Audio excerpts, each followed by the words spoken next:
Saya percaya buat hari ini setiap kita dalam keadaan baik-baik semuanya. Dan sebelum kita memulai seminar kita ini, Kidung Agung dengan topik tentang kesetiaan, mari kita siapkan hati kita untuk kita memuji dan menyembah Tuhan. Mari kita berdoa. Bapa, kami berterima kasih buat kebaikan-Mu, buat anugerah-Mu, buat malam hari ini. Setiap kami bisa berkumpul di tempat ini. Biarlah hadirat-Mu nyata bagi setiap kami, khususnya buat seminar hari ini Tuhan, tentang kesetiaan dari kitab Kidung Agung. Engkau bekerja bagi setiap kami. Ini pujian kami, ini penyembahan kami ya Bapak. Kami serahkan hamba-Mu buat hari ini, Bapak Pendeta Jarod, yang akan memberikan seminar ini Tuhan. Biarlah sesuatu yang baru, yang luar biasa itu memberkati setiap kami yang mengikuti acara malam hari ini Bapak. Terima kasih Bapak, terima kasih. Kami puji, kami muliakan Engkau di dalam nama Yesus Kristus. Kami berdoa. Amin.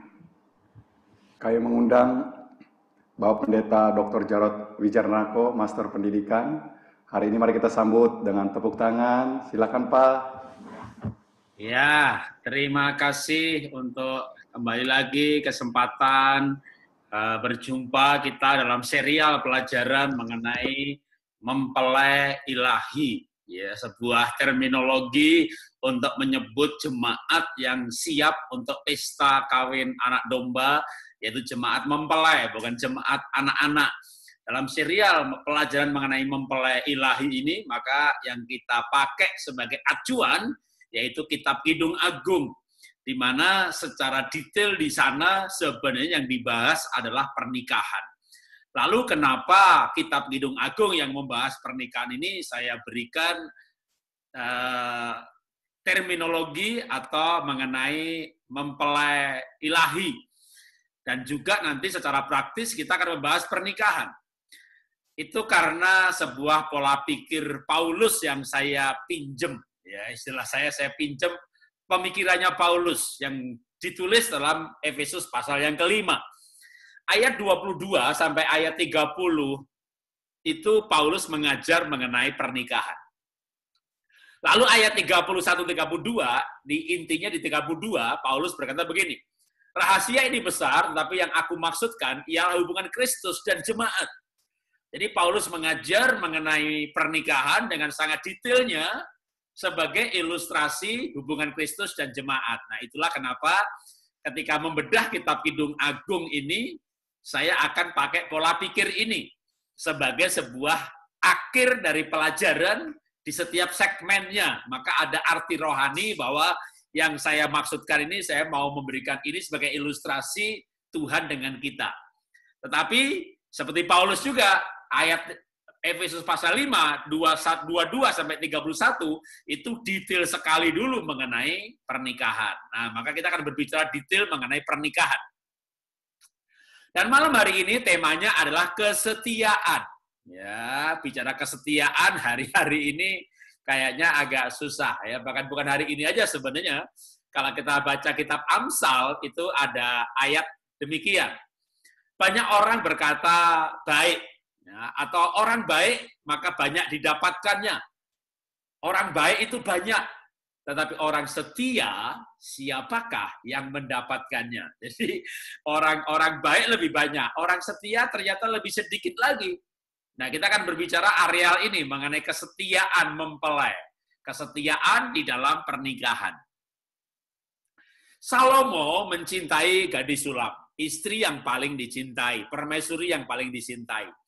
Dan Salomo menulis puisi tentang istri yang satu ini dalam Kidung Agung pasal 4 ayat 12 dan 15. Ini untuk menggambarkan istri yang satu ini berbeda dengan yang lain. Apa bahasa puisinya?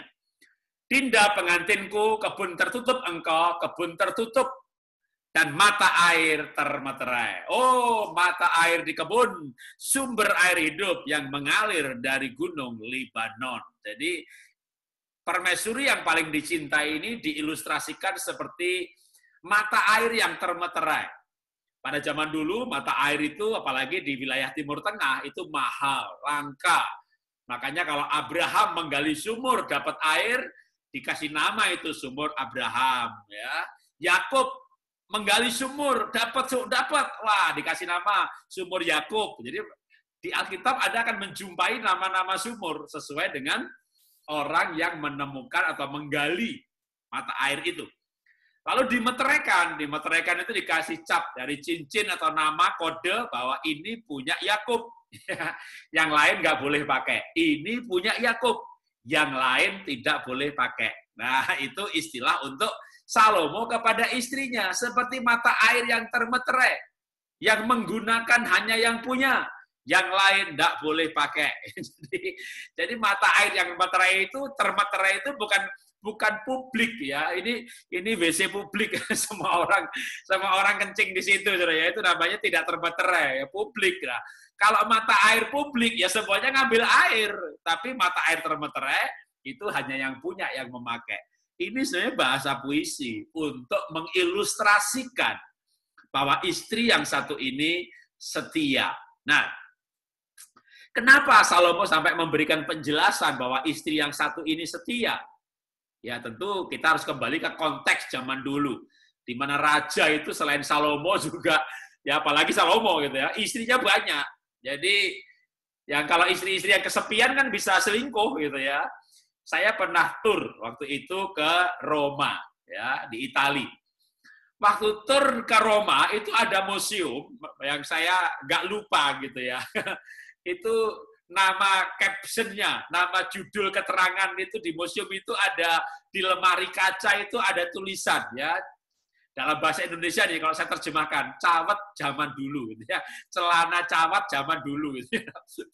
Itu kayak celana tapi dari besi terus ada gemboknya. Lah ini kan menarik. Kok ada tempat untuk digembok ya gitu. Ternyata itu sama tour guide-nya itu dijelasin. Zaman dulu tuh raja punya permaisuri kan banyak. Jadi ada yang kesepian, nanti selingkuh ya. Lalu pegawai tukang kebunnya ada juga yang pengin. Nah, mereka bisa selingkuh. Nah, makanya tukang kebun yang datang untuk bekerja itu sebelum bekerja masuk gerbang, nah dikasih celana cawat digembok. Atau istrinya dikasih celana gembok. Biasanya yang dipakai itu laki-laki. Atau kalau ada pernah mendengar kata sida-sida. Apa itu sida-sida? Sida-sida itu pegawai raja yang dikebiri. Nah, kenapa harus dikebiri? Ya karena rupanya banyak terjadi perselingkuhan di lingkungan istana, ya karena istri yang begitu banyak. Tapi Salomo dengan banyak istri, mungkin ada, ya tafsiran saya, ada istri-istri yang selingkuh, tapi yang satu ini seperti kebun yang dipagari. Seperti mata air termeterai. Wah, ini berarti istri yang setia. Tidak ada yang pakai selain Salomo. Itu artinya dia istri yang setia. Nah, berbicara kesetiaan, gimana caranya supaya setia? Yang pertama, jaga hati. Jaga hati dengan apa? Cinta Tuhan, cinta firman. Pada mulanya firman. Firman bersama dengan Allah, dan firman itu adalah Allah. Cinta Tuhan ya berarti baca firman. Tapi jaga hati. Kenapa jaga hati? Karena Amsal mengajarkan demikian. Yang ditulis juga oleh penulis kitab Kidung Agung. Jagalah hatimu dengan segala kewaspadaan. Karena dari situlah terpancar kehidupan. Kalau kita nggak waspada, hati ini mudah tergoda, mudah tertarik.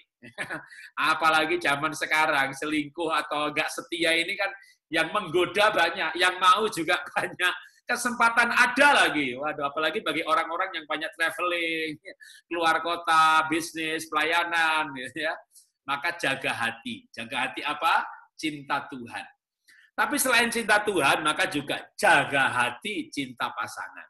Sebenarnya dengan cinta Tuhan aja, kalau orang itu cinta Tuhan, yang dicintai Tuhan saya, ya, maka Tuhan saya itu pasti akan mengajari untuk cinta pasangan. Makanya kalau ada orang cinta Tuhan tapi nggak cinta pasangan, saya mau tanya tuh sama orang yang melayani Tuhan itu, sibuk loh melayani Tuhan, pelayanannya luar biasa Pak Jarod itu.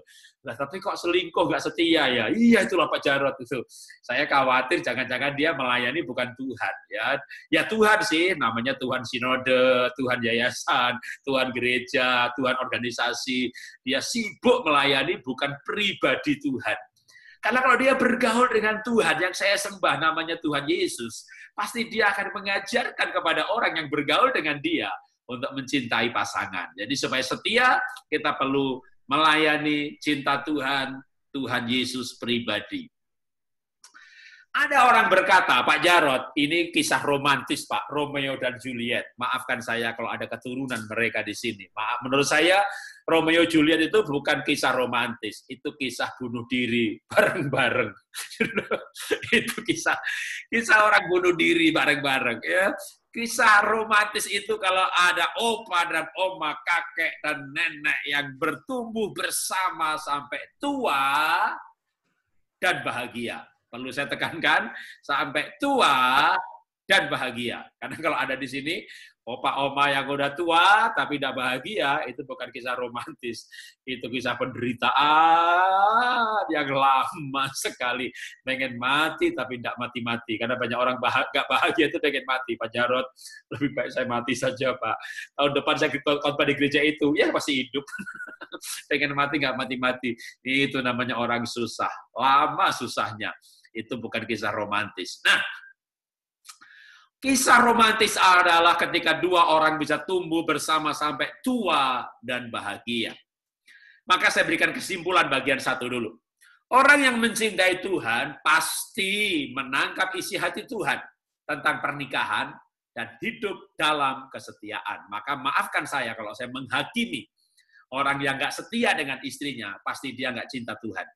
Mungkin dia cinta kolektor, mungkin dia cinta persembahan kasih, mungkin dia cinta dipuji-puji, dia cinta dirinya sendiri, tapi dia nggak cinta Tuhan. Kalau dia cinta Tuhan, pasti dia cinta pasangan. Karena apa? Karena pernikahan itu adalah hubungan, lambang hubungan kita dengan Tuhan. Begitu yang Alkitab ajarkan. Kalau orang nggak cinta pasangannya, sebenarnya dia nggak cinta Tuhan.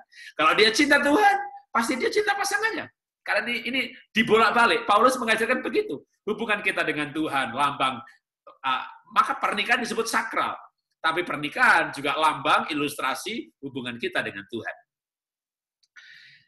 Tentang kesetiaan, ada orang dunia atau quote yang saya ambil terus terang sekuler. Ya, berkata begini, pria selingkuh dengan hartanya, wanita selingkuh dengan hatinya. Itulah sebabnya pria akhirnya kembali dan wanita akhirnya pergi. Selingkuh apa kalau selingkuh itu laki-laki dengan hartanya, ya kan, selingkuh butuh modal, ya kan, ngajak makan aja perlu bayari, ya kan, bahkan laki-laki itu selingkuh dengan atau karena hartanya, ya. Kenapa akhirnya kembali? Lah duitnya habis. Kalau wanita selingkuh dengan hatinya. Jadi ada wanita yang suaminya kaya, tapi dia nggak merasakan kasih sayang, nggak diperhatikan, nggak dihargai. Akhirnya selingkuhnya sama sopir, selingkuhnya sama pembantu. Dan ketika waktu suaminya marah, pilih saya atau pilih dia, gitu. Kaget loh suaminya, istrinya pilih dia. Jadi kenapa? Karena hatinya terlibat. Kalau laki-laki tidak selingkuh, atau laki-laki selingkuh, bahkan ada laki-laki yang selingkuh merasa setia. Loh, kok bisa Pak Jarod laki-laki selingkuh merasa setia? Saya berjumpa laki-laki yang berzina. Jadi saya dengan dia, karena saya pengusaha, dia pengusaha, kita pergi sama-sama ke luar negeri cari order. Lalu dia itu cari perempuan, gitu ya. Waduh, teman saya nih, kok kamu tuh berzina? Ya, aku berzina. Kenapa kamu selingkuh? Enggak, saya nggak selingkuh. Kamu berzina kan? Oh iya, tapi saya nggak selingkuh. Loh, kenapa kamu bilang nggak selingkuh? Kan saya setia sama istri saya. Saya pulang ke Indonesia, saya tidak akan ceraikan istri saya akan sampai mati, hidup sama dia, hati saya tetap cinta dia. Lalu kenapa berzina? Ya pengen nyoba aja sih, tapi saya nggak cinta sama perempuan itu. Jadi ini orang merasa setia, gitu ya. Makanya banyak Amsal berkata, banyak orang baik setia, siapa yang mendapatkannya? Wong yang ngaku setia aja padahal nggak setia, tapi dia merasa setia. Ya itu tidak setia, wong dia selingkuh kok setia gimana gitu ya.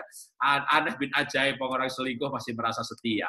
Betapa langkanya setia yang sesungguhnya.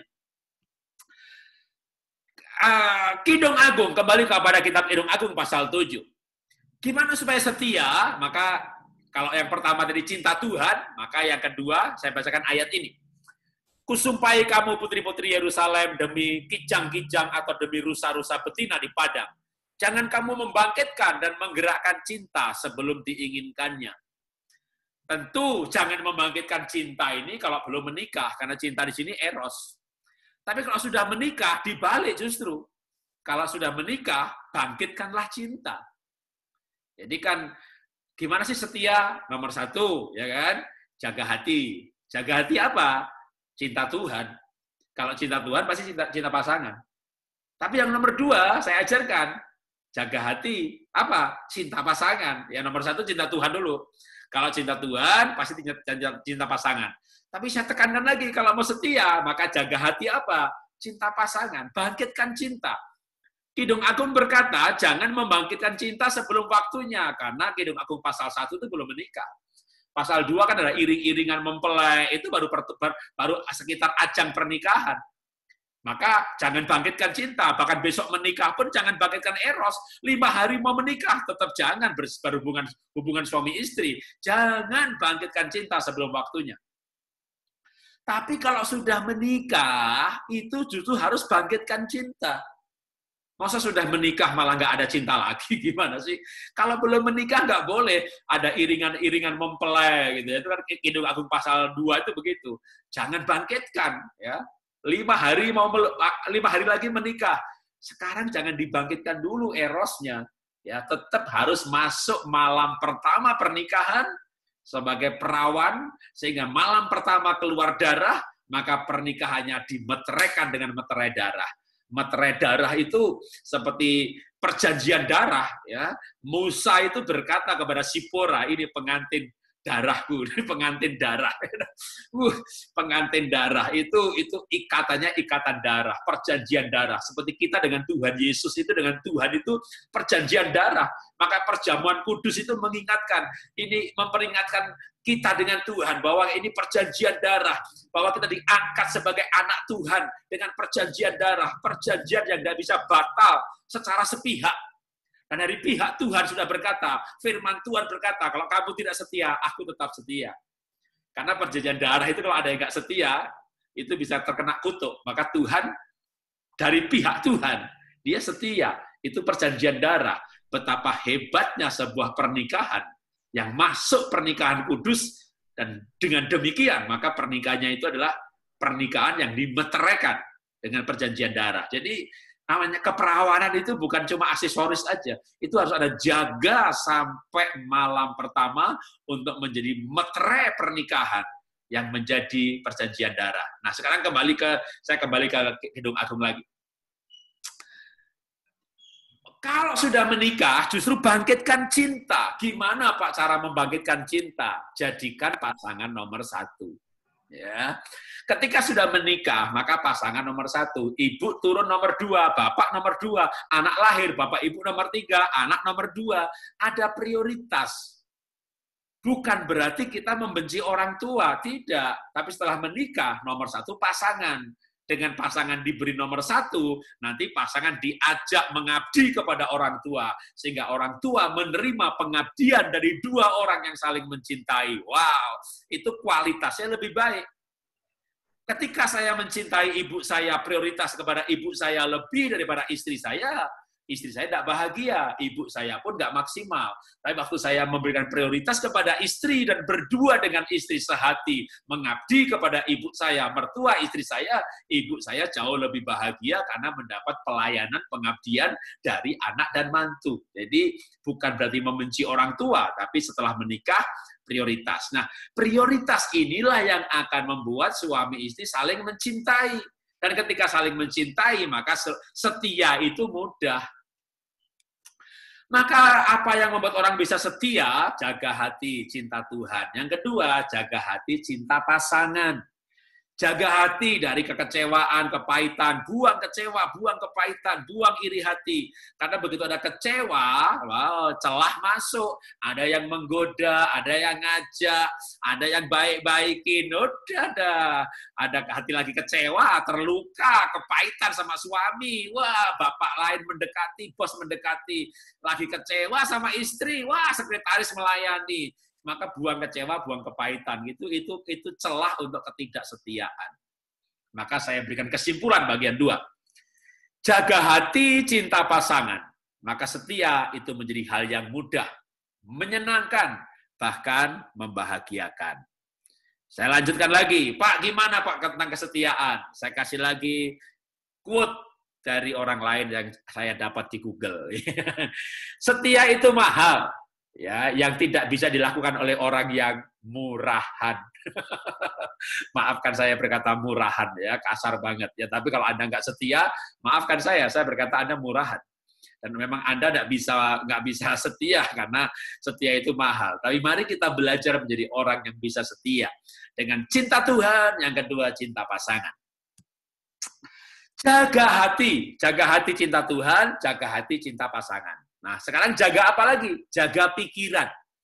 Supaya kita bisa setia di zaman yang genting ini, zaman pornografi ini, zaman di mana orang nggak setia banyak sekali, perselingkuhan di sana-sini, ya. Kalau yang bercerai dihitung. Tahun lalu 620 ribuan orang bercerai. Yang selingkuh nggak tahu, karena kalau orang bercerai itu daftar kan, Pak saya mau cerai, daftar, gitu kan. Kalau selingkuh sih nggak ada yang daftar. Makanya angka perselingkuhan tidak terdaftar. Tapi hancurnya pernikahan, kenapa bercerai gitu ya? Lalu kan memberikan alasan atau gugatan karena dia selingkuh. ternyata itu kalau yang cerai banyak ya selingkuhnya banyak. Ya. Nah, supaya setia, maka jaga hati, jaga pikiran. Sekarang pikiran itu dijagai pakai apa? Dijagai pakai firman. Firman yang mana? Firman yang mengajarkan kesetiaan. Contohnya Yusuf yang setia, digoda sama istri Potifar, diajak sama istri Potifar untuk tidak setia, untuk selingkuh, untuk seks. Hari ke hari istri Potifar menggodai Yusuf. Dan Yusuf setia, dia tidak mau. Kenapa? Dia menjawab demikian. Bagaimana mungkin aku melakukan kejahatan yang besar ini dan berbuat dosa terhadap Allah?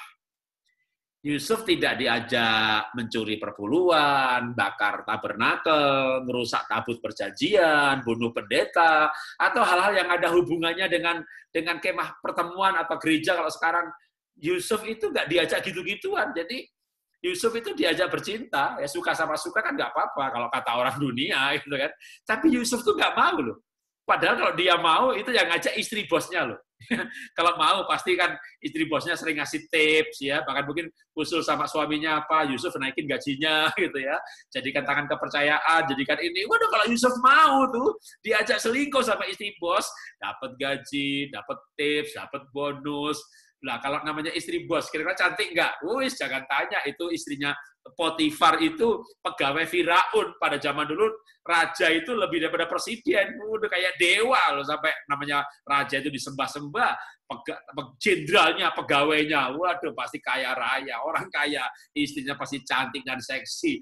Wah, jangan dibayangin. Pokoknya Yusuf itu dicobai, diajak, digoda sama istri bos. Kalau mau nih, wis, kurang apa coba? Hah? Kurang ajar, saudara ya. Nah, kenapa Yusuf tidak mau? Karena dia otaknya ini ada pikiran. Itu yang saya sebut senjata. Dia punya senjata di pikirannya. Ini dosa kepada Tuhan. Wah, coba. Kalau orang kan mikir, ya nggak apa-apa lah, suka sama suka. Lah, kalau orang berkata, wah jangan, ini dosa kepada Tuhan. Gimana Anda mau melawan Tuhan? Anda mau mengkhianati Tuhan? Karena Yusuf ini belum belajar Kidung Agung. Belum ditulis loh, saudara. Dia belum baca Efesus pasal 5. Tapi sudah dapat esensinya bahwa pernikahan itu seperti hubungan kita dengan Tuhan. Kalau kita mengkhianati pasangan, itu mengkhianati Tuhan. Kira-kira begitu. Ini kalau otaknya Yusuf taruh di otak kita, itu menjadi senjata. Maka saya berikan istilah senjatai pikiran. Mempersenjatai pikiran bahwa itu dosa yang besar kepada Tuhan. Makanya Ibrani juga menekankan bahwa kita harus menghormati pernikahan. Karena orang yang tidak menghormati pernikahan, misalnya berzina dengan orang sundal, itu akan dihakimi. Nah, saya mau taruh di pikiran bapak-bapak, ibu-ibu nih. Hukuman seperti apa kepada orang yang tidak setia atau selingkuh? Ini hukuman ini taruh di otak, taruh di pikiran, supaya menjadi pengingat, menjadi rem. Kalau ada yang nyoba tuh remnya ini, gitu ya. Ada orang yang cukup rohani, pujian penyembahan, tapi tidak punya pikirannya Yusuf. Siapa dia? Daud. Akhirnya Daud selingkuh, tidak setia. Nah, waktu Daud tidak setia, maka Tuhan marah. Nabi Nathan menegur Daud. Kamu, anakmu mati. Kerajaanmu pecah. Wah, Daud puasa, nggak makan 3 hari, tidur glosor di lantai, menangis di hadapan Tuhan. Kira-kira Tuhan ampuni nggak ya? Saya yakin diampuni, karena dalam kitab Perjanjian Baru, Tuhan berfirman, aku menemukan orang yang berkenan pada zamannya, yaitu Daud. Jadi saya yakin kalau saya di surga nanti ketemu Daud, Daud diampuni. Jadi Daud berdosa selingkuh, minta ampun, diampuni. Tetapi, kenapa saya kata tetapi? Hukumannya jalan loh, anak-anaknya tetap mati. Dan Israel pecah, sampai hari ini belum pernah bersatu kembali. Raja Daud diganti Raja Salomo, setelah Salomo, Yerobeam, Rehabeam, pecah tuh kerajaan. Terus, sampai hari ini, kerajaan Israel Raya, 12 suku, belum pernah bersatu. Waktu Tuhan Yesus lahir di bumi, yang di Yerusalem itu kerajaan Yehuda dan suku Lewi. 10 suku yang lain terserak di muka bumi, dibuang ke Babel, dibuang kemana-mana, ambiar. Pecahnya kerajaan Israel itu hukuman dari Daud yang selingkuh. Wow. Kalau Anda sadar bahwa hukumannya begitu besar, maka mestinya kita harus hati-hati terhadap dosa yang satu ini, ya. Itu maka saya sebut taruh di pikiran. Ini dosa yang besar. Dosa besarnya dosa bisa dilihat dari hukuman yang terus berjalan. Waktu Daud sombong, maka Daud minta ampun dan hukuman berhenti. Kan Daud pernah sombong, tapi lalu ada tulah. Daud minta ampun, hukuman berhenti. Karena itu bagian ketiga, sebelum kita tanya jawab, saya berikan kesimpulan. Jaga pikiran sesuai firman. Membangun kesetiaan kepada Tuhan dan pasangan. Itulah hidup dalam kemuliaan. Jadi kalau pikiran kita diisi firman Tuhan, pasti kita akan dimampukan untuk setia kepada Tuhan dan kepada pasangan. Bagaimana bisa setia? Jaga mata. Jaga hati, jaga pikiran, maka yang berikutnya jaga mata. Ya, mata ini jangan buat ngelihat yang dosa, najis, cemar, alias pornografi. Bahkan Markus pasal 9 ayat 47 berkata, kalau matamu menyesatkan, cungkil. Keras banget ini ya. Kalau saya menyarankan jangan dicungkil, ya jangan dilihat aja pornografinya. Ya, tapi kalau istilahnya nggak bisa mengendalikan, lebih baik mati tanpa mata, apa masuk surga tanpa mata. Ya sampai surga nanti tubuh kita udah dipulihkan. Tapi ini hanya bahasa untuk menekankan. Ya, jaga itu mata. Jaga pergaulan. Ingat, supaya kamu jangan bergaul dengan orang sekalipun menyebut saudara, ya teman pelayanan, tapi cabul. Udah, hindari. Udah, jangan makan bersama. Loh, kenapa jangan makan bersama? Orang cabul itu makan mulutnya, kakinya kemana-mana. Makanya 1 Korintus 15 ayat 33 berkata, jangan sesat, pergaulan yang buruk merusak kebiasaan yang baik. Berbicara pergaulan, maka jagalah pergaulan itu dalam batas perasaan pasangan Anda. Ya. Mungkin saya perlu tekankan soal pergaulan ini ya. Hati-hati dengan namanya reuni. Reuni ini sering menjadi ajang awalnya ketidaksetiaan. Kenapa? Karena CLBK. Apa itu CLBK? Cinta lama belum kelar. Jadi ketemu si mantan waktu reuni. Ya udah ada cinta yang belum kelar dikelarin. Apalagi punya kecewa kepahitan yang tidak terselesaikan dengan pasangan. Ketemu di situ nyambung lagi. Nah, tapi reuni ini agak jadul sebenarnya. Zaman sekarang nggak perlu reuni, ya kan? Anda mau ketemu si mantan, gampang kan? Masuk aja Instagram, ya, Facebook, akun YouTube, ya yang paling banyak Facebook lah sama Instagram. Ketik nama si mantan, enter, masih hidup, nggak usah reuni, langsung ketemu. Itulah bahayanya zaman sekarang ini, ketemu si mantan gampang sekali. Tapi sekalipun ketemu si mantan, kalau hati kita cinta Tuhan, cinta pasangan, kita takut akan Tuhan, pasti kita akan setia. Maka, tapi ada baiknya menjaga pergaulan, ya. Orang yang mencintai Tuhan dan pasangan menjaga hidupnya untuk menyenangkan Tuhan dan pasangannya.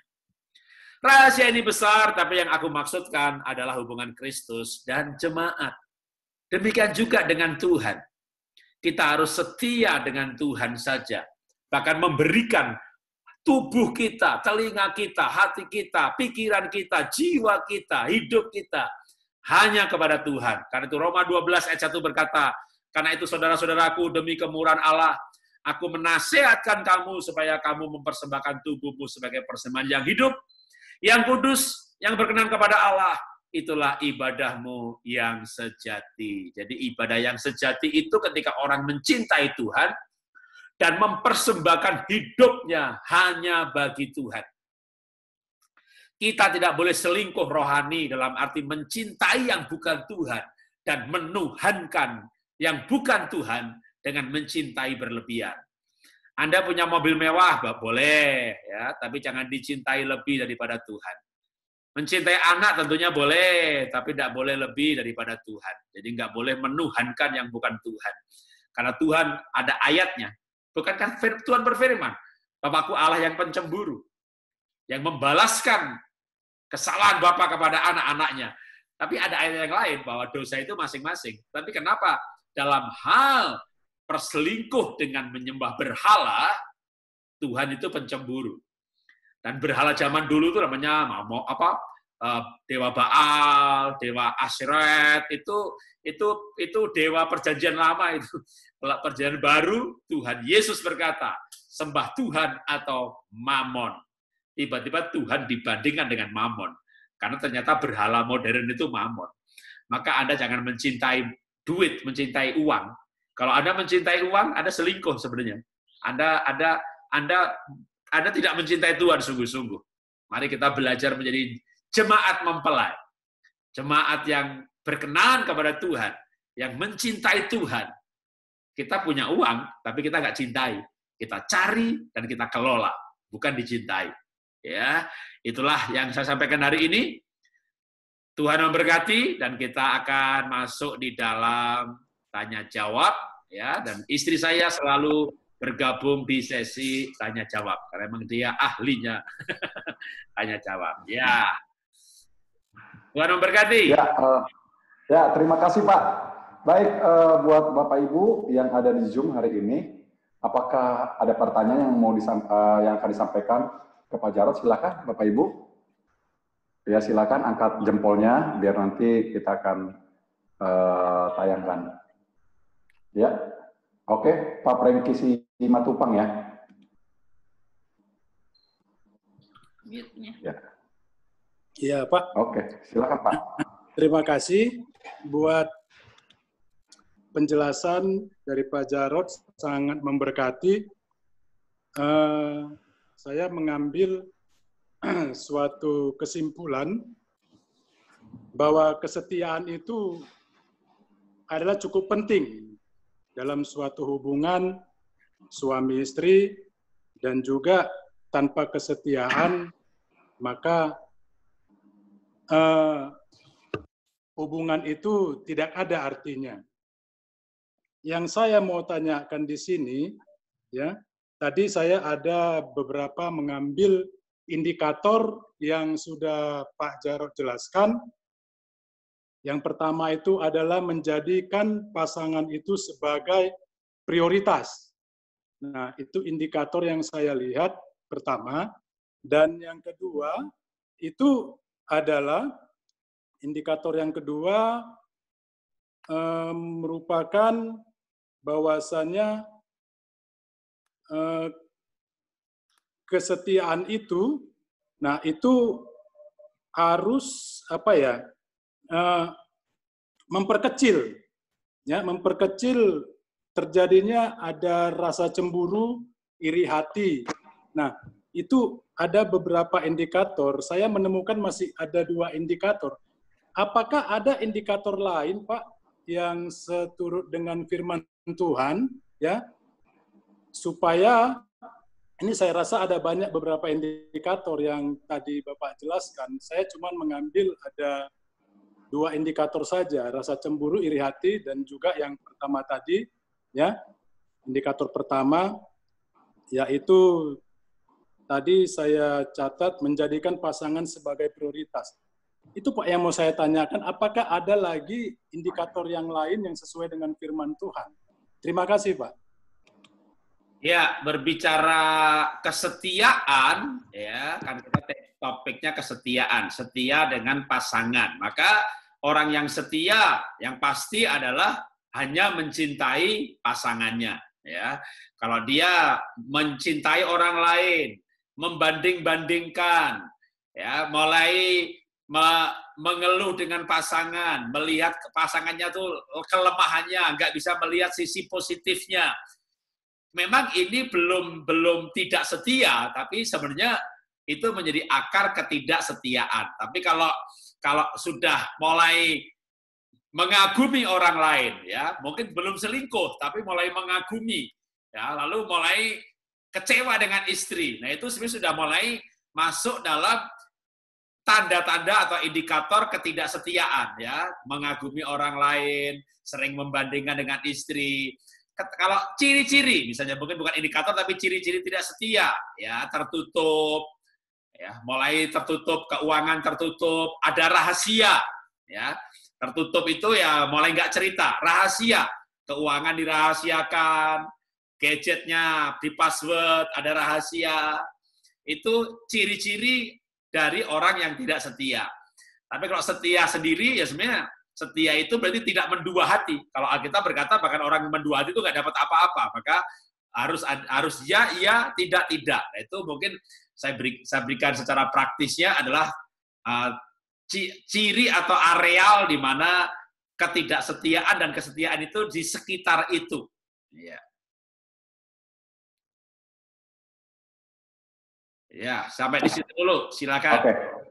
Oke, silakan. Terima kasih Pak Jarod. Ya, silakan buat grup Zoom yang mau bertanya. Oke, silakan angkat jempolnya. Iya. Oke, silakan angkat jempolnya biar kami lihat di sini. Ada pertanyaan. Oke, ini ada pertanyaan dari jemaat.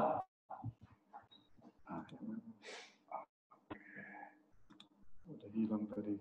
Oke. Ini Pak, pertanyaannya Pak. Saya punya pacar, dengar-dengar ayahnya selingkuh, tidak setia. Apakah perilaku itu akan menurun ke pacar saya? Kayak karma ya Pak? Ya Pak, silakan Pak. Ya, bapaknya nggak setia, kakeknya nggak setia. Ini pacarku ini nanti setia apa enggak nih?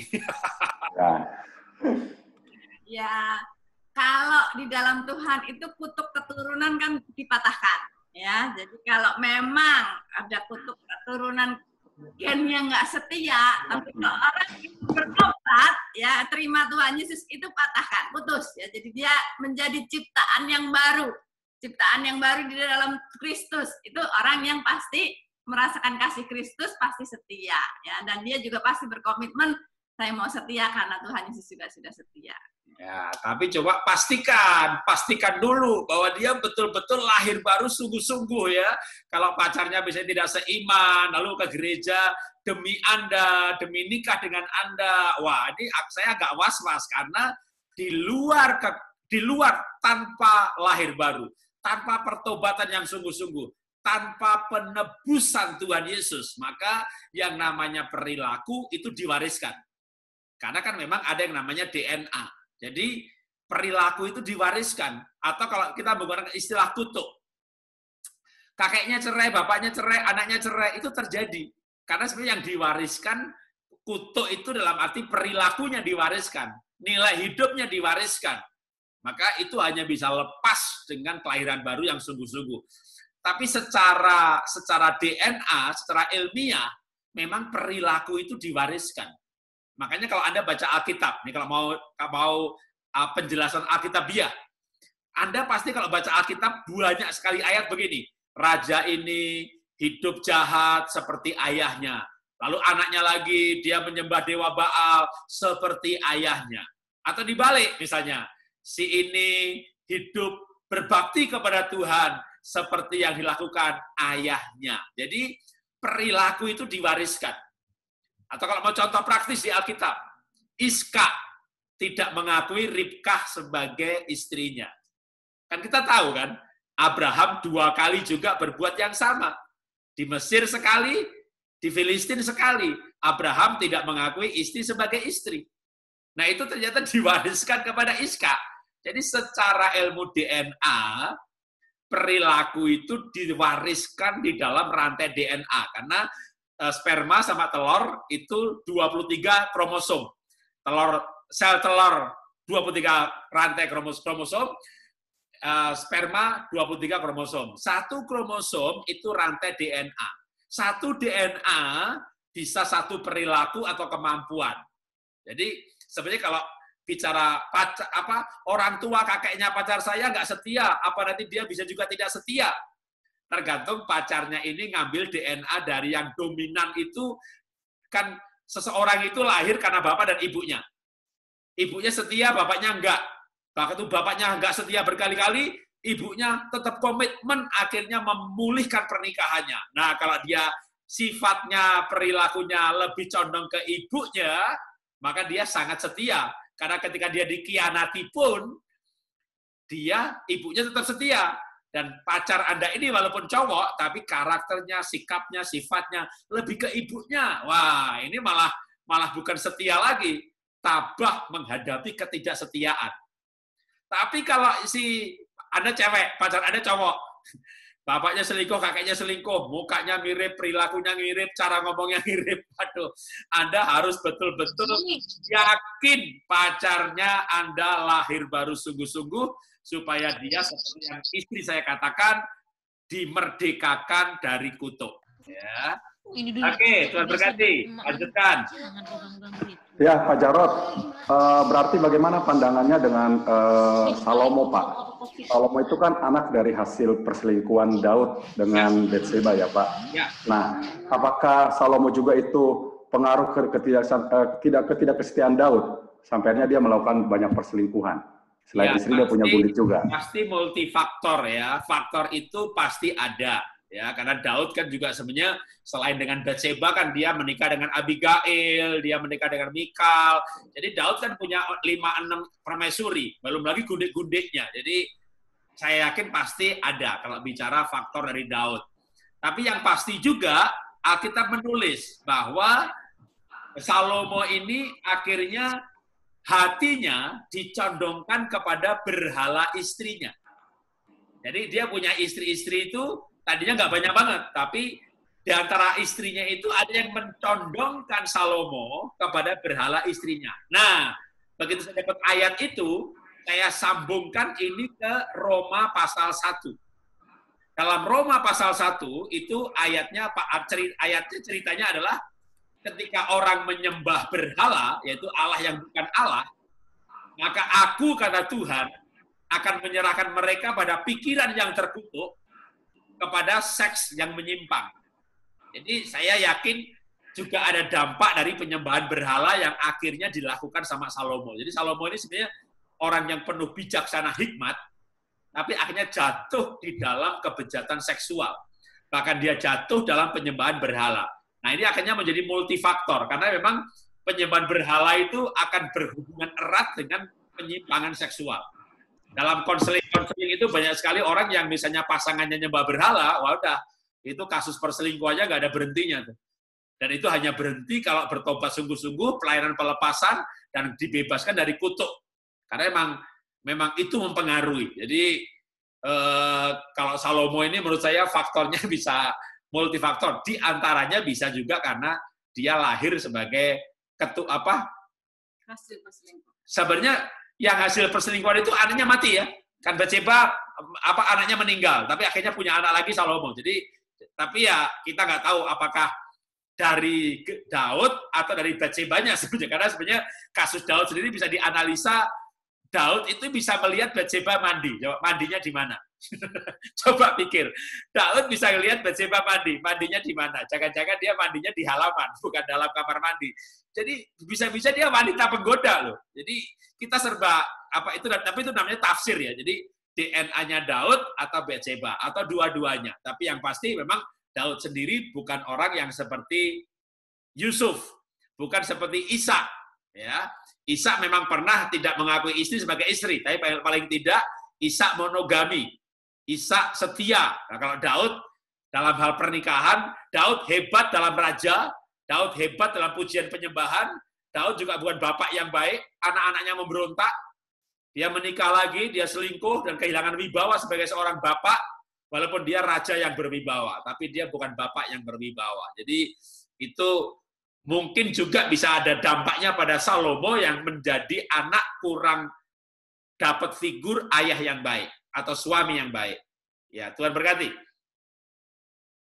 Ya, terima kasih Pak. Ini dari Zoom, Ibu Jihan Maria mau menyampaikan pertanyaan, silakan. Ibu Jihan Maria.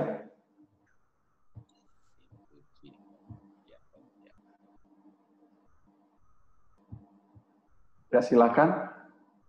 Ibu Jihan. Terima kasih Pak. Ya. Shalom Pak Jarod, shalom Bu Esther.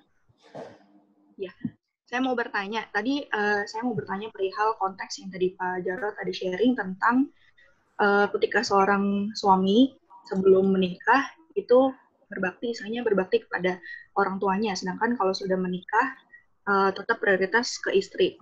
Ini saya punya case nih Pak. Saya punya teman, mereka baru menikah newlywed, baru 1 tahun kurang lebih. Dan mereka baru punya rumah, dan rumahnya menurut saya cukup luas untuk mereka berdua tinggali, karena mereka belum dikaruniai anak juga.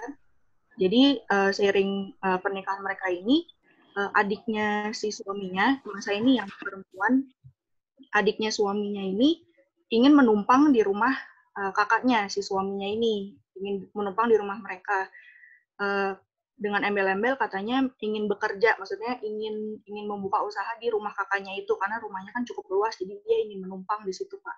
Terus sedangkan istrinya itu, teman saya itu, dan dia sempat sharing ke saya juga, dia bilang maksudnya satu rumah itu kan nggak baik kalau ada dua kepala yang tinggali di situ.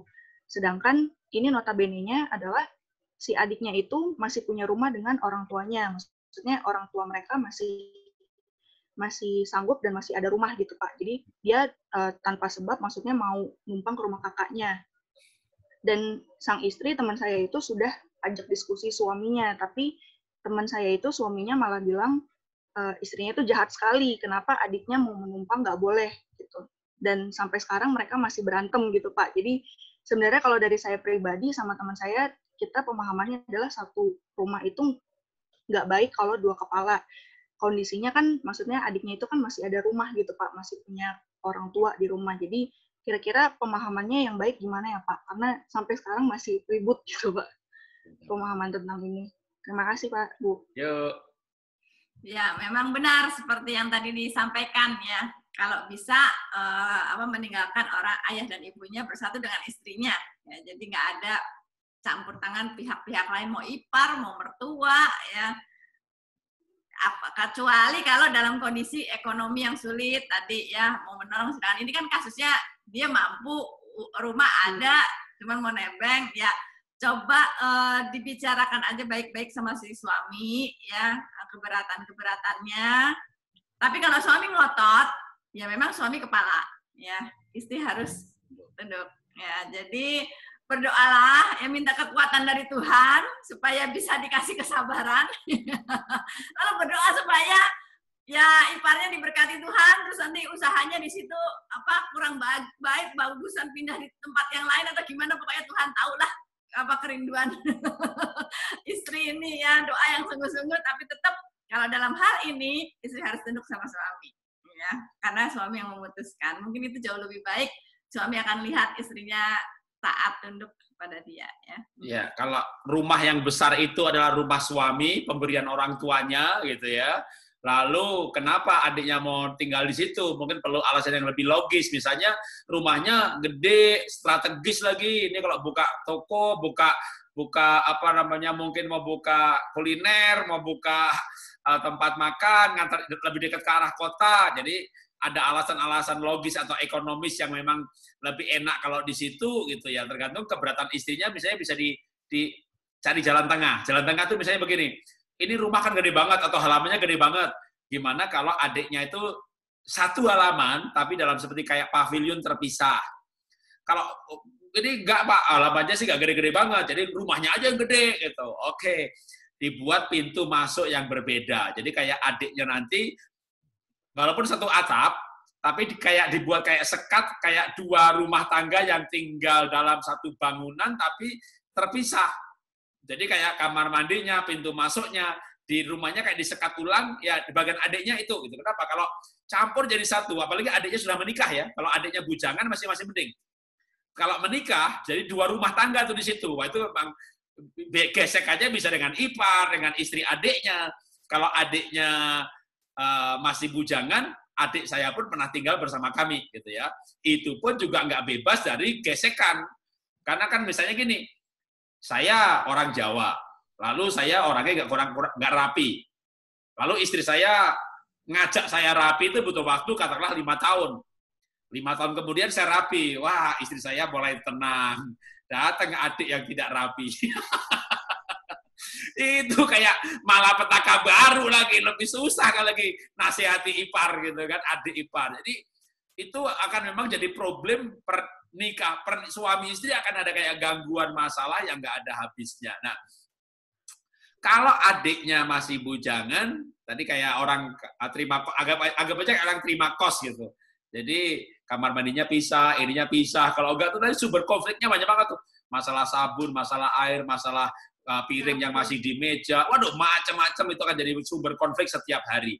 Tapi kalau ada kayak pavilion atau rumahnya kayak disekat gitu ya, ini usaha kamu, bahkan kalau perlu nih, meterannya pasang baru, nih kamu di sini bayar listrik sendiri, itu agak pahit di depan, tapi setelah itu lebih enak di belakang.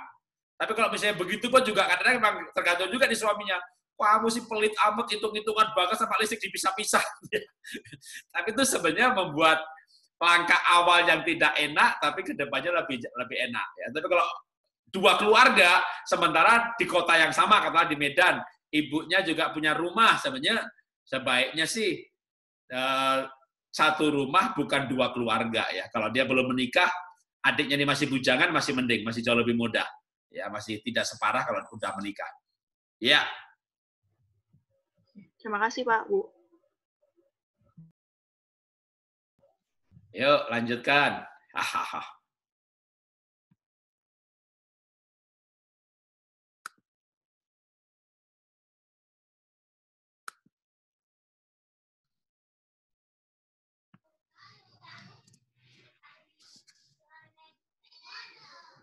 Ya, silakan diteruskan pertanyaan berikutnya.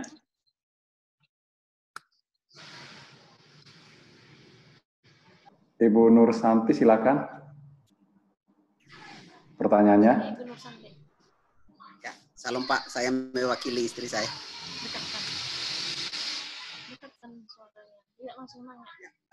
Pertanyaannya, kami sekeluarga melayani di, artinya bukan di dalam gereja ya, lewat lembaga pelayanan. Melayani orang di luar, mereka yang tetapi akhirnya karena ada persoalan di dalam rumah tangga, akhirnya mereka bercerai. Kalau bercerai, biasanya dalam Kristenan tidak bisa kawin lagi. Akhirnya teman-teman ini mencari solusi, karena biasanya gereja belum menemukan solusi untuk orang seperti ini, kecuali mereka bersatu kembali dalam rumah tangga. Lalu mereka akhirnya mencari solusi di luar Kristen, mereka menikah lagi dengan orang luar, tetapi mereka berpindah ke keyakinan lain. Dalam beberapa tahun ini, saya menemukan ada banyak sekali kasus seperti itu. Yang ingin saya tanyakan begini Pak, apa kira-kira langkah yang harus kita buat di gereja dalam hal ini? Lalu bagaimana melayani orang-orang seperti ini Pak di luar gereja? Terima kasih. Salam. Ya, saya pikir biar lebih fokus, ini berarti kasus perceraian ya. Saya simpen tidak jawab dulu, kecuali nanti waktunya masih ada. Jadi saya akan kasih prioritas untuk pertanyaan-pertanyaan yang temanya mengenai kesetiaan dulu. Nanti kalau udah sampai nggak ada lagi yang bertanya, nah ini kita jawab terakhir. Bisa dilanjutkan dulu ke yang lain untuk pertanyaan yang kita per tema. Karena kita ini serial, akan ada banyak tema dalam sesi selanjutnya juga, supaya per acara kita bisa fokus pada tema. Kecuali nanti sudah nggak ada yang nanya ya. Pertanyaan Bapak nanti saya jawab terakhir. Saya simpan dulu aja pertanyaannya. Silakan lanjutkan dulu. Ya Pak, terima kasih. Ini ada pertanyaan dari jemaat. Salam Pak Jarod dan Ibu, bagaimana tanggapan Bapak soal tetap berteman dengan mantan pacar dulu Pak? Apakah sebagian besar dalam pengalaman konseling Bapak, mantan pacar ini bisa mengganggu kesetiaan suami istri?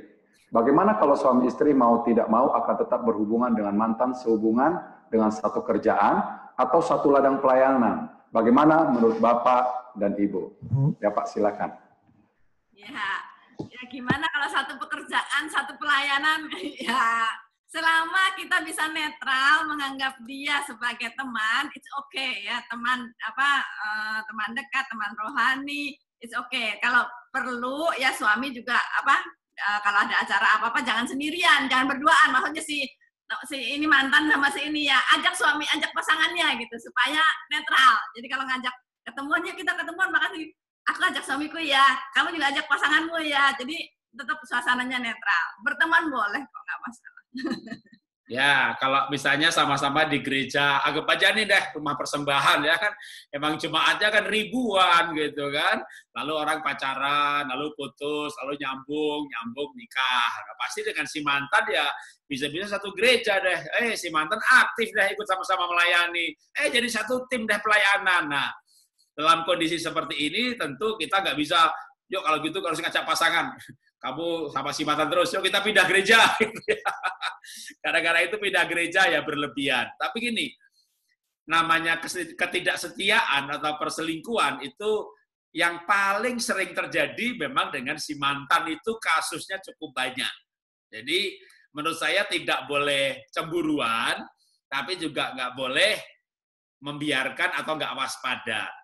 Nah, langkah baiknya sebenarnya bukan dengan cemburu, tapi dengan membangun hubungan yang baik, yang kuat. Jadi suami istri saling mencintai, terbuka, akrab, suami istri yang harmonis, maka tidak memberikan celah. Tapi kalau suami istri berantem, bertengkar, permasalahan nggak diselesaikan, kecewa nggak diselesaikan, bahkan eng-engan, nggak saling bicara, wah sudah dah, pasangan ketemu si mantan curhat, orang curhat sama siapa kalau bukan sama teman pelayanan. Nah, teman pelayanannya malah pasti mantan lagi. Nah, itulah yang sering terjadi perselingkuhan, jangankan dengan si mantan gitu ya, dengan teman pelayanannya bisa terjadi perselingkuhan karena seringnya bertemu, karena orang itu nggak ada selingkuh tiba-tiba, tapi karena seling bersama-sama. Nah, kalau si mantan, makanya pertama jaga pernikahan yang kuat, hubungan yang baik, ya, dengan suami istri yang harmonis. Baru tambahkan dengan yang istri saya katakan ya, orang itu nggak akan selingkuh atau tidak setia kalau tidak sering berduaan. Jadi misalnya hanya saya pergi ke Medan, lalu bahkan mungkin karena keadaan tertentu, wah ditemani sama ibu siapa gitu, ya kan cuma sekali setahun, nggak akanlah selingkuh gitu ya. Nah, tapi kalau saya ke kota Medan setiap bulan gitu, istri nggak pernah ikut, wah itu ada celah. Tapi saya biasanya kalau pergi itu udah 3-5 kali, 2-3-4 kali, sekarang belakangan ini udah sejak anak saya paling kecil berangkat kuliah itu saya tahun-tahun terakhir itu mulai sering ngajak istri bareng, saya sering kontak gereja yang di sana, istri saya juga khotbah kok, bisa dijadwal sekalian, atau kalau enggak, bikin seminar, sehingga saya akan pergi sama istri. Nah, itu termasuk langkah untuk menjagai diri sendiri, supaya saya tidak tergoda. Atau kalau Anda jagai pasangan Anda, supaya pasangan Anda tidak tergoda, terutama bagi yang pasangannya tipe-tipe sanguin, ya, tipe akrab, tipe gaul, tipe yang tidak stabil, nah itu perlu dijagai. Tapi kalau pasangannya ini yang dengan si mantan itu satu gereja, tapi dia tipe orang yang perfeksionis, tipe melankolik yang penuh dengan peraturan, itu biasanya jarang, ya secara statistik itu cukup banyak yang setia. Kalau yang banyak yang tidak setia itu sanguin, ya. Kalau pengen contoh wajah orang sanguin nih, lihat wajah saya nih. Banyak ketawa, ceria, cheerful, baik hati, banyak nyumbang, murah hati, temannya banyak, pandai bergaul. Nah itu malah justru sebenarnya berbahaya, gitu ya. Karena dia pandai bergaul, dengan siapa aja bergaul. Wah, ada punya pasangan romantis, itu malah bahaya tuh, ya. Orang romantis itu kan sama sekretaris romantis, sama teman pelayanan romantis. Jadi romantis itu baik, bener banyak orang, Pak Jarod, saya pengen suami saya itu romantis kayak Bapak, bener Pak, yang bener Pak, bener nih. Kenapa sih Bapak nanya melulu begitu? Orang romantis itu bahaya Bu, itu bahayanya apa? Gampang jatuh cinta. Jadi kalau punya pasangan model seperti itu, lalu sering pergi sama si mantan, nah, Anda perlu hati-hati. Tapi kalau pasangannya tuh modelnya rapi, teratur, banyak aturan, perfeksionis, nggak gampang cengenges-cengenges sama orang lain, itu biasanya tuh lebih setia, kira-kira begitu ya. Ya, lanjutkan. Ya Pak, ada hubungannya dengan yang itu tadi. Ini kalau suaminya kan tugas di luar kota nih Pak. Ya. Kadang membuat istrinya takut suaminya selingkuh dengan wanita yang lain. Bagaimana Pak cara mengatasi hal seperti itu supaya rumah tangga ini tetap memiliki hubungan kesetiaan? Wah, suaminya kerja luar kota, long distance marriage. Ya, kalau sudah long distance marriage itu harus salah satu ambil keputusan ya. Istri biasanya harus ikut suami untuk menjaga keutuhan rumah tangga ya. Tapi kalau belum memungkinkan karena kondisi ekonomi atau anak masih sekolah di tempat yang istrinya ada ya, menjaga kesetiaannya ya cuman bisa bikin relasi yang baik ya. Kalau suami pulang, servis yang baik supaya suami ini merasa istrinya benar-benar luar biasa mencintai dia. Jadi kalau sampai dia mau selingkuh, dia ingat istriku tuh baik banget, tidak boleh diselingkuhi, tidak boleh disakiti hatinya. Tapi kalau suami pulang, ibu nggak layani dengan sungguh-sungguh, ibu marah-marah, ibu banyak cerita persoalan-persoalan rumah tangga, suami juga lama-lama mending di sana lebih baik gitu ya. Jadi relasinya aja dijaga, cintanya ditambahkan terus, dan doanya yang lebih kenceng kalau perlu sama puasa. Pagari suami saya Tuhan dengan malaikat Tuhan, pokoknya kalau dia macam-macam dijewer Tuhan. Ya, kalau saran saya sih sebenarnya tidak ideal ya, tidak baik suami istri itu beda kota. Mungkin maksimum 2 tahun, itu dalam rangka perintisan ya, kalau bisa setahun maksimum. Jadi begini, namanya menikah itu komitmen untuk hidup bersama-sama. Jadi kalau suaminya misalnya istrinya di Bali G atau di mana, di Brastagi sana, suaminya di Medan, udah ikut semuanya pindah ke Medan, tapi kerjanya belum mapan Pak. Lebih baik nggak mapan bareng-bareng daripada pisah kota. Jadi berjuang bersama-sama, miskin sama-sama, menderita bersama-sama, tinggal rumah bedeng, rumah petak bersama-sama. Saya dulu kerja di Bogor, lalu istri di Jakarta. Tapi waktu itu belum menikah. Begitu menikah, saya cari kerjaan baru di Jakarta. Ya, tapi saya kerja dari awal, jadi gajinya sepertiga istri. Tapi ya daripada saya di Bogor, istri Jakarta, gitu, mau beda kota. Akhirnya saya mengambil keputusan, saya yang pindah kota dan mencari pekerjaan baru. Nah, otomatis saya hidup dari bawah lagi gitu. Tapi ya merangkak, akhirnya Tuhan berkati. Jadi kalau suami istri beda kota, menurut saya jangan lama-lama ya. Segera salah satu mengambil keputusan ya untuk pindah ngikuti pasangannya, karena cobaannya terlalu besar untuk tidak setia atau selingkuh. Jadi lebih baik ya kalau misalnya Pak, tapi anak pendidikan Pak, ya, pokoknya saya aja juga dulu sekolahnya di kampung, sekolah negeri, sekarang diberkati juga. Jadi tetap keluarga satu rumah itu jauh lebih penting, hal-hal yang lain bisa diselesaikan. Ya, kalau misalnya anak, ya karena misalnya anaknya ikut nenek, ya kalau bisa sebenarnya keluarga itu satu. Kecuali kondisi tertentu sehingga akhirnya, atau kalau udah keluarga ini udah cukup relasinya. Jadi misalnya kayak saya, anak-anak dengan kita udah punya rencana nih, anak umur 14-15 tahun sekolah ke luar negeri. Nah, 15-14 tahun pertama ini kita harus akrab sekali. Dan nanti kalau Bapak Ibu rencananya punya anaknya mau sekolah ke Jawa misalnya gitu. Nah, selama ini harus deket dulu. Tapi idealnya keluarga itu tinggal bersama. Kecuali hal-hal yang sangat mendesak. Tapi mendesak itu nggak boleh terus-menerus. Kalau mau anak kuliah luar kota, luar negeri, dipersiapkan. Nah, suami istri, maka sebenarnya sekarang banyak istilah namanya long weekend marriage atau commuter marriage. Disebut commuter karena kalau di Eropa, Amerika, negara maju itu mereka berangkatnya pakai kereta, ya. Jadi commuter marriage atau long weekend marriage. Jadi misalnya suaminya di Medan, istrinya di Bali G. Tiap hari bolak-balik kan berapa jam capek di jalan. Jadi pulangnya hari Jumat malam.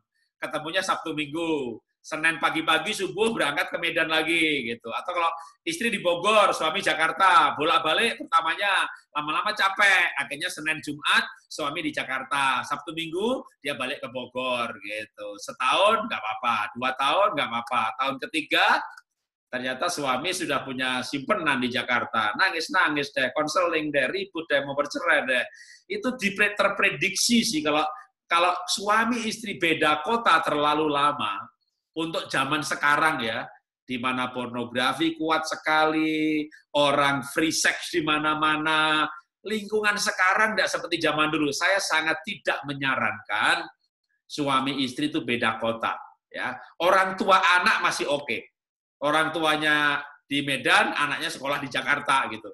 Itu orang tua anak. Tapi suami istri, benar-benar saya tidak menyarankan, sebaiknya segera mencari rencana untuk entah tahun depan, 2 tahun lagi paling lama, segera menjadi satu kota, ya, untuk menghindari hal yang tidak baik. Karena namanya suami istri itu satu daging.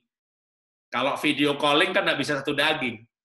Laki-laki meninggalkan ayah ibunya, lalu bersatu dengan istrinya, sehingga keduanya menjadi satu daging. Jadi kalau satu dagingnya jarang-jarang, gitu ya.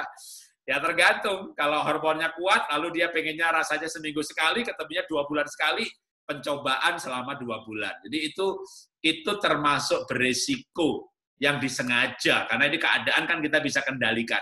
Saya tidak menyarankan ya. Oke, lanjutkan. Oke, baik Pak. Ini ada pertanyaan dari jemaat.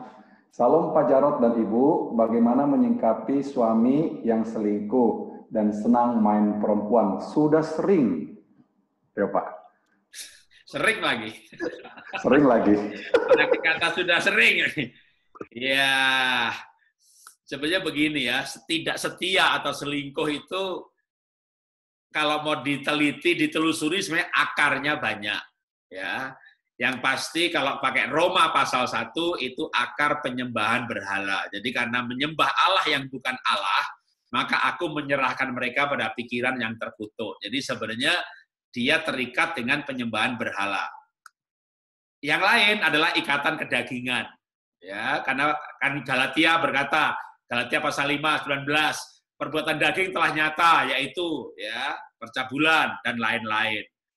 Selingkuh sekali namanya berzina, jatuh dalam dosa. Berzina berkali-kali namanya cabul. Kenapa cabul? Karena perbuatan daging. Tapi kalau ditelusuri lagi, kenapa perbuatan daging? Roma pasal 7 itu Paulus berkata bahwa dia pengen berbuat baik, yang tidak baik dilakukan. Dia suka hukum Allah, tapi dia melakukan yang tidak baik. Jadi orang agamawi itu masih bisa jatuh selingkuh berkali-kali. Karena setiap kali pengen kudus, yang tidak kudus yang dilakukan. Tapi jangan menggunakan Roma pasal 7 untuk pembenaran. Karena Roma pasal 7 itu Paulus sebelum pasal 8. Roma pasal 8 atau Roma pasal 7 ayat yang terakhir, syukur kepada Allah oleh Yesus Kristus Tuhan kita. Karena Roma pasal 7 kan Paulus berkata, siapa yang bisa melepaskan aku dari tubuh maut ini? Pengen kudus, tidak kudus. Pengen baik, tidak baik. Siapa yang bisa melepaskan? Jawabannya Roma pasal 7 ayat terakhir. Syukur kepada Yesus Kristus Tuhan kita. Lewat lahir baru. Roma pasal 8, kan Roma pasal 8 itu penuh Roh Kudus. Maka Paulus berkata, Roma pasal 8 Paulus mengajarkan, maka dengan roh itu aku mematikan perbuatan daging. Kalau kamu ikut daging, kamu akan binasa. Tapi dengan roh itu kamu mematikan perbuatan daging, maka engkau akan hidup. Maka Paulus berkata, maka aku mematikan perbuatan daging dengan roh. Nah, selingkuh berkali-kali itu berarti perbuatan daging. Atau itu berarti percabulan. Percabulan karena menyembah Tuhan yang bukan Tuhan. Maka menurut saya yang paling pertama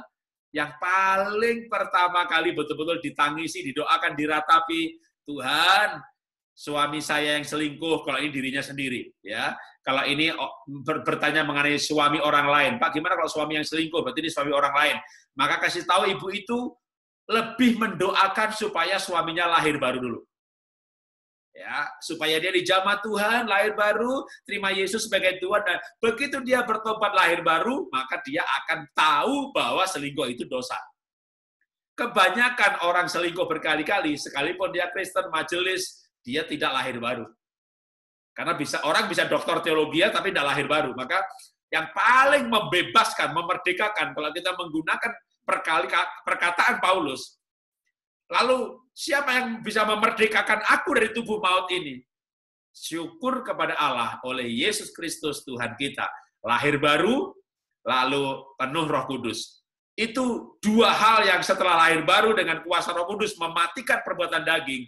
Tanpa itu, orang yang pernah selingkuh dan terikat dengan perselingkuhan, itu ikatannya kuat sekali dan ketagihannya kuat sekali, sama dengan ketagihannya orang adiktif game dan pornografi. Itu adiktif sampai lagi. Maka lahir baru, pelepasan, penuh Roh Kudus. Itu baru setelah itu pendampingan, ya. Pendampingan itu berarti dia ikut pemuritan, kelompok kecil, family altar, supaya bertumbuh dalam komunitas. Tapi tanpa langkah pertobatan yang radikal, orang tidak akan lepas atau sembuh dari perselingkuhan. Maka pastikan minta itu istrinya, ya, doakan suaminya lahir baru sungguh-sungguh. Itu doa pertamanya. Malah justru konsentrasi untuk membawa pasangan yang selingkuh mengenal kasih Tuhan dan menerima Yesus sebagai Tuhan dan Juru Selamat pribadi. Tuhan berkati. Ya, terima kasih Pak. Ini pertanyaan karena waktunya udah mau habis. Ya. Buat Ibu Esther. Bu Esther, Bapak kan sering khotbah nih kemana-mana. Mungkin Ibu Esther mendampingi. Mungkin selesai khotbah, mungkin banyak yang minta selfie dengan Bapak, minta foto dengan Bapak, perempuan-perempuan. Ada nggak perasaan cemburu atau gimana, Bu? Ya, silakan, Bu. Jujur sih cemburu enggak, ya, karena saya percaya sama dia. Cuman ya itu tadi, Pak Jarod kan juga ngaku, dia tuh sanguin. Genetiknya kalau orang sanguin tuh gampang jatuh cinta, ya, gampang selingkuh.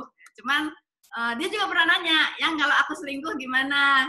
Ya, saya bilang, ya saya kan nggak bisa ngikat kamu, ya kamu pergi kemana, saya mana tahu, ya kamu ngapain juga saya nggak bisa ngapa-ngapain. Cuma satu aja saya bilang, ya kamu jangan sampai Tuhan tahu ya kalau kamu selingkuh. Itu membuat dia ngeh gitu, iya ya gimana caranya supaya Tuhan nggak tahu. Jadi itu kesadaran bahwa kemanapun, apapun yang kamu lakukan, Tuhan tuh melihat. Ya, urusannya sama Tuhan, bukan sama saya lagi. Tapi sebagai istri, saya servis dia. Kalau dia pulang atau dia ada di rumah, itu dia minta, pokoknya saya pasti servis dia. Supaya dia nggak nyari ke tempat lain. Jadi rahasia, kenapa saya setia. Gitu. Jadi jujur nih, kalau saya bicara jujur ya, saya ini orang sanguin. Foto karakternya kuning, temperamen dasarnya sanguin, DISC-nya tipe intim. Otak saya anti mainstream, logika terbalik. Jadi saya ini pernah tes kepribadian dengan kecenderungan selingkuh 90%. Dan kalau saya mau jujur, bapak saya selingkuh, kakek saya selingkuh. Secara keturunan pun saya keturunan orang selingkuh. Tapi saya komitmen kepada Tuhan. Tuhan, saya mau bikin tonggak sejarah baru. Keluarga baru, DNA baru, hati baru. Saya tidak turun-temurun ke bawah. Nah, tapi kecenderungan itu ada dalam diri saya. Kalau saya mau bicara jujur, ada. Makanya saya bilang sama istri, kalau sampai saya jatuh gimana ya? Ya jangan sampai dong. Maka langkah pertama yang sebenarnya saya ajarkan malam ini gitu ya, cinta Tuhan. Kalau saya nggak cinta Tuhan, mungkin saya udah jatuh berapa tahun yang lalu, ya bahkan di awal pernikahan. Hanya karena cinta Tuhan, maka saya bisa setia. Yang kedua, saya takut akibatnya. Kan tadi saya ajarkan, Daud selingkuh, minta ampun, diampuni, tapi akibatnya berjalan loh. Jadi saya takut akibat dosa selingkuh ini, saya minta ampun masuk surga, tapi hukuman kan berjalan. Itu saya taruh di pikiran saya. Lalu, takut Tuhan, cinta Tuhan. Takut Tuhan, pengen tapi janganlah. Masih berat gitu ya. Yang benar-benar bikin saya setia itu tidak berat, ya saya kobarkan cinta dia gitu. Dan salah satunya tadi saya cerita ya kan, dia bersaksi tadi, pokoknya kalau dulu kan saya sering pergi kan ke Medan, pulang Jakarta 2-3 hari, pergi ke Surabaya 2-3 hari, balik Jakarta 4 hari. Jadi 52 hari Minggu itu saya khotbah di Jakarta tuh paling kira-kira cuma 15 minggu loh dalam setahun. Selebihnya 35 minggu itu luar kota, luar negeri. Nah, yang luar kota, luar negeri itu sepertiga dia ikut, 2/3 nggak ikut. Saya benar-benar tipe traveling luar biasa, keliling kemana-mana. 15 kali setahun di Jakarta, itu pun 15 macam gereja. Jadi muter kemana-mana. Saya punya kecenderungan dan kesempatan kalau mau selingkuh itu tinggi. Tapi tidak, karena cinta Tuhan, takut Tuhan, nah ditambah lagi nih. Istri saya ini Rexona. Tahu nggak ada Rexona? Iklan zaman dulu nih, bukan mengendorse produk ya, tapi ingat nggak iklannya Rexona beberapa tahun lalu? Sedia setiap saat. Jadi maaf nih belak-belakan nih, istri saya itu jarang sekali loh nolak. Itu belum tentu setahun sekali nolak loh. Kalau tak ajak itu kecuali dia bilang begini, aku lagi bocor, lampu merah, gitu udah. Ya itu tak ajak pasti nggak mau. Tapi di luar itu boleh dikatakan dia selalu mau, minimal dia kalau bilang begini, aku capek besok ya gitu. Dan itu besok pagi begitu bangun langsung tak ajak. Jadi coba saudara punya istri baik kayak begini, saudara romantis kayak begini, mosok saya mau selingkuh, nggak tega lah, bukan nggak tega, nggak sampai hati. Juga akhirnya nggak kepikiran, lama-lama nggak kepikiran. Jadi awalnya kepikiran, tapi lama-lama kita komitmen setia itu makin lama makin kuat. Ya. Oke, gimana waktunya? Saya kembalikan dulu ke Pak Timo. Ya, Pak, waktunya udah habis. Tolong berikan kesimpulan untuk malam hari ini tentang kesetiaan, Pak, bagi setiap kami. Terima kasih, Pak. Ya. Ya, Tuhan kita adalah Tuhan yang setia. Ya, bangsa Israel sujud menyembah Tuhan dan berkata bahwasanya untuk selama-lamanya kasih setianya. Tuhan kita Tuhan yang setia. Bahkan ketika dia mengangkat kita sebagai anak Tuhan, warga kerajaan sorga, Tuhan sebelum kembali ke sorga, sebelum disalib, dia mengajak perjamuan. Ini adalah meterai perjanjian darah. Dan dalam perjanjian itu Tuhan berkata, kalau kamu tidak setia, aku setia. Tuhan itu Tuhan yang setia. Dan kita anak Tuhan. Maka harusnya, atau pasti, kalau kita betul-betul anak Tuhan, maka roh kesetiaan itu pasti akan bertumbuh di dalam kita. Jadi, bagi yang punya kecenderungan awal seperti saya, ya, saya punya DNA tidak setia. Bisa kok, paling tidak saya 30 tahun setia. Dan saya percaya puluhan tahun ke depan saya bisa setia. Kenapa? Bukan karena saya, karena saya anak Tuhan. Tuhan saya adalah Bapa yang setia. Bagi yang dirinya setia dan punya pasangan tidak setia, belajar dari istri saya nih. Saya ini punya DNA tidak setia, tapi dia membuat saya setia. Selain Tuhan, dia juga membuat saya setia. Maka bangun hubungan yang baik. Maka saya percaya, akhirnya suami istri bisa bertumbuh di dalam kesetiaan. Nah, kesetiaan antara suami istri ini kita kembangkan menjadi juga kesetiaan kita kepada Tuhan. Jadi kita betul-betul hanya mencintai Tuhan, hanya mengabdi kepada Tuhan, kita melayani Tuhan. Waktu saya melayani saudara, waktu saya berbicara kepada saudara, saya ceramah ke saudara-saudara, saya taruh di otak saya, di hati saya sedang melayani Tuhan. Maka saya menjadi orang yang selalu antusias melayani, semangat melayani. Ya, kota besar, kota kecil, Zoom-nya yang ikut mau 100, mau 20, saya semangat. Kenapa? Kalau saya melayani saudara, saya bisa, atau bukan, kalau saudara masih penting ya, Zoom-nya 50, tak lihat di Facebook-nya, 2000 gitu. Ada gereja yang tidak di-streaming di Facebook. Zoom-nya cuma 20. Saya antusias, saya semangat. Kenapa? Saya melayani Tuhan. Nah, jadi orang itu kita bisa mengembangkan kesetiaan kepada Tuhan, kesetiaan kepada pasangan, maka lama-lama sampai kayak terpatrai. Karakter kita itu memang karakter setia, walaupun DNA-nya tidak DNA setia. Keturunannya bukan keturunan setia, tapi kita punya karakternya Tuhan, yaitu karakter kesetiaan. Tuhan memberkati. Ya, terima kasih Pak. Tuhan memberkati kita semua. Terima kasih juga buat Ibu Esther, buat setiap kita. Kita sudah diberkati lewat pengajaran hari ini tentang kesetiaan. Sebelum kita akhiri, nanti videonya tolong diaktifkan untuk kita foto bersama. Dan mari kita berdoa bersama-sama buat firman Tuhan, buat pelayanan kita hari ini yang sudah memberkati kita. Bapak, terima kasih kami mengucap syukur buat kebaikan Tuhan, buat anugerah Tuhan. Terima kasih buat pengajaran-Mu yang sudah mengajari kami. Terima kasih buat hamba-Mu, Bapak Pendeta Jarod dan Ibu Esther, yang sudah memberikan pengajaran bagi setiap kami sesuai dengan kehendak Tuhan lewat firman-Mu. Untuk setiap kami dalam hubungan rumah tangga, ajari kami untuk tetap setia ya Tuhan. Dimanapun kami berada, baik dalam kehidupan kami, baik dalam pekerjaan kami, baik di dalam pelayanan. Dan kami yakin dan percaya, biarlah kami belajar untuk mencintai Tuhan, mencintai firman-Mu, untuk kami mulai mengerti dan memahami dan melakukan segala sesuatu sesuai dengan kehendak Tuhan. Terima kasih Bapak, terima kasih buat malam hari ini. Kami mengucap syukur buat kebaikan Tuhan. Hamba berdoa juga buat semua jemaat peserta yang hadir saat hari ini. Lewat pengajaran ini kami sudah diberkati dan kami mau belajar bersama-sama dengan Tuhan. Di dalam nama Yesus Kristus, dan sebelum kami berpisah, biarlah Engkau memberkati setiap kami. Bapak, Ibu, Saudara dikasih dalam nama Yesus Kristus, mari kita terima berkat yang daripada Allah Bapa, cinta kasih daripada Tuhan Yesus Kristus, serta persekutuan yang manis dengan Roh Kudus yang senantiasa menyertai kita sekarang sampai selama-lamanya. Tuhan Yesus memberkati. Amin. Mari aktifkan semua videonya.